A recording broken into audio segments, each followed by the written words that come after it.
Peace and blessings. You know, there's a really dope story in the book of Second Kings. And it talks about four lepers that were sitting outside of a city wall.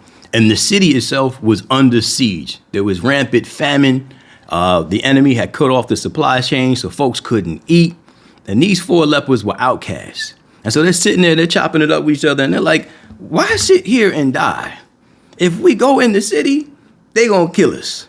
If we stay here, we are sure to die. They said, however, if we go to the enemy camp, they might kill us, but they also might let us live. And so they decided that in the wee hours of the morning, they were going to get up and they were going to go to the enemy's camp.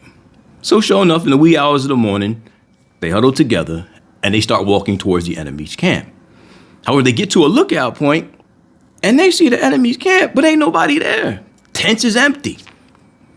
And so they're like, oh my goodness.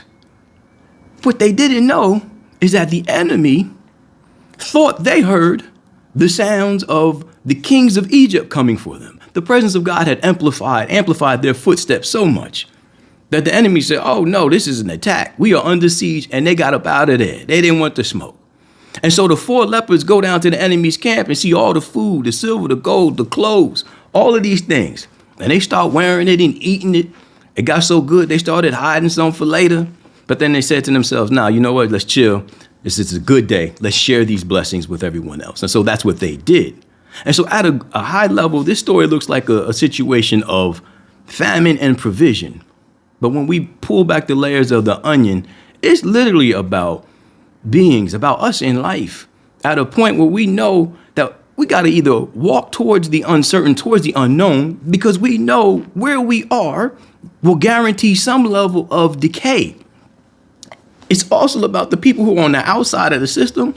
Those are the folks that are best positioned to get the breakthrough first, And so their whole mantra or battle cry of why sit here until we die, that's the sound of the soul that is pushing you towards the unknown. Because what the soul knows that the miracle is already done. It's just waiting for someone who is willing to step and walk towards the unknown. See, it goes back to the saying that life is not happening to you, life is happening for you. And I say this to be redundant and repetitive, that all things are working together for your individual and our collective good. Ashe.